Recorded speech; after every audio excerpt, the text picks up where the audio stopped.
Hello friends, welcome to சீஜஸ் kitchen. நம்ம இன்றைக்கி ஒரு சூப்பரான எக்லெஸ் கேக் ரெசிபி தான் பார்க்க போகிறோம். சிம்பிளுங்க, ரொம்ப சிம்பிளான கேக் ரெசிபி. இதுக்கு அரை கப் தயிர் சேர்த்துக்கோங்க. ரொம்ப புளிக்காத தயிராக சேர்த்துக்கோங்க. இதை சேர்த்துட்டு ஒரு அரை கப் சுகர், இதை ரெண்டையுமே நல்லா சுகர் இந்த தயிரில் மெல்ட் ஆகணும். நல்லா மெல்ட் ஆகிற அளவுக்கு இதை நல்லா மிக்ஸ் பண்ணி கொடுத்துக்கோங்க.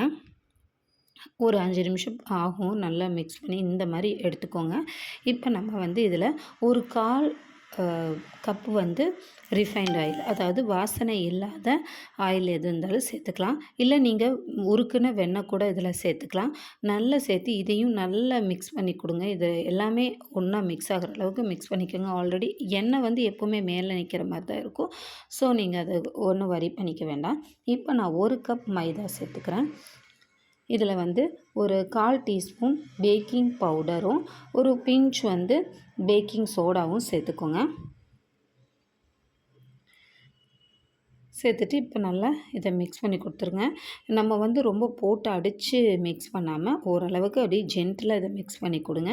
நான் இங்கே ஒரு அரை கப் பால் எடுத்து வச்சுருக்கேன். இதில் 1லேருந்து 1.5 டேபிள் ஸ்பூன் காஃபி பவுட்ரு சேர்த்துக்கோங்க. உங்களுக்கு அந்த கலர் பொறுத்து. நான் நமக்கு இப்போ மைல்டு காஃபி ஃப்ளேவர் போதும்னா நமக்கு 1 டீஸ்பூன் தாராளமாக போதும். ஒரு 1.5 போட்டிங்கன்னா கொஞ்சம் பார்க்குறக்கு நல்லாவே கலரிங் இருக்கும்.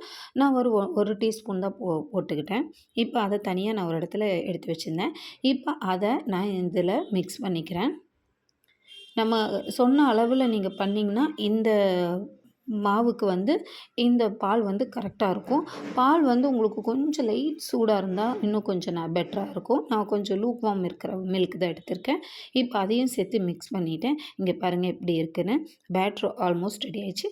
நம்ம எப்பவும் போல் பேனை ரெடி பண்ணிக்கலாம். இதில் கொஞ்சமாக ஆயில் சேர்த்துக்கிட்டு இதில் மைதா மாவு நல்லா டஸ்ட் பண்ணி சேர்த்துக்கோங்க. அப்போ உங்களோட பேன் ரெடி ஆயிடுச்சு.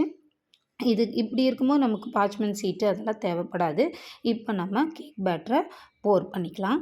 இங்கே பாருங்கள் எவ்வளோ சூப்பராக இருந்துச்சுன்னு தெரியுங்களா? அவ்வளோ சாஃப்டாக இருந்தது. நம்ம ரொம்ப சிரமப்படாமையே இந்த கேக்கை ரெடி பண்ணிக்கலாம். அது அச்சஸில் உங்களுக்கு அந்த பேக்கரி ஸ்டைல்லே இருக்கும். அதே மாதிரி அவ்வளோ சாஃப்டாக இருக்கும். நம்ம வீட்டில் தான் பண்ணோமானே கண்டிப்பாக யாரும் யோசிக்க மாட்டாங்க. அவ்வளோ சூப்பராக இருந்துச்சு கேக்கு. இப்போ நான் அதை பேனை ப்ரீஹீட் பண்ணிக்கிறேன். ஒரு 15 நிமிஷத்துக்கு இதை ஹை ஃப்ளேமில் வச்சு ஒரு அடிகனமான பாத்திரத்தை ப்ரீஹீட் பண்ணிக்கோங்க. இப்போ நம்மளோட கேக் பேட்டரை உள்ளே வச்சுடுங்க.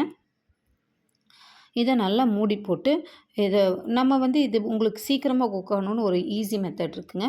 நம்மள அந்த உரல் இடிக்கல்லாம் இருக்குது இல்லைங்களா, அந்த மாதிரி இது மேலே வச்சுட்டிங்கன்னா சீக்கிரமாக உங்களுக்கு குக் ஆயிரும். இங்கே பாருங்கள் ஆல்மோஸ்ட் எனக்கு 40 மினிட்ஸ் ஆச்சுங்க இது குக் ஆகி வரக்கு. இங்கே பாருங்கள் சூப்பராக ரெடி ஆயிடுச்சு. அவ்வளோ சூப்பராக. இந்த கிராக்கெல்லாம் பார்த்திங்கனாலே உங்களுக்கு தெரியும் இதெல்லாம் வெந்தது, நல்லா வெந்திருக்கு, சாஃப்டாக இருக்குங்கிறதுக்கு தான் அந்த இது மாதிரி வர்றது. இப்போ நம்ம இதை எடுத்து நல்ல வெயிலில் வச்சு வெளியில் வச்சு இது பண்ணிக்கலாம், ஆற விட்டுக்கலாம். இப்போ பாருங்கள் நம்ம அழகாக அதை திருப்பிக்கலாம். சூப்பராக வெளியே வந்துடுங்க. இங்கே பாருங்கள் எவ்வளோ அழகாக ஒட்டாமல் சாஃப்டாக வந்திருக்கு பாருங்கள். ஈஸியாக பண்ணிக்கலாம். பிகினர்ஸு பண்ணவே தெரியாதுங்கிறவங்க கூட பண்ணிக்கலாம். இதை நான் பீஸ் போட்டு உங்களுக்கு காமிக்கிறேன். லிட்டில் ஹாட் இருக்குது இதில். இருந்தாலும் நான் எப்போவுமே கேக் பண்ணுறதை பொறுத்த வரைக்கும் நான் பொறுமையாகவே ஒரு நாள் கூட கட் பண்ணதில்லைங்க. கொஞ்சம் சூட்டோடையே கட் பண்ணிடுவேன். பாருங்கள் எவ்வளோ சூப்பராக ஸ்ட்ரக்சராக இருக்குது பாருங்கள். உங்களுக்கு இந்த பார்த்தாலே தெரிஞ்சிடும் அவ்வளோ நல்லா இருக்குது கேக்கு. இப்போ இதை நம்ம பீஸ் போட்டுடலாம்.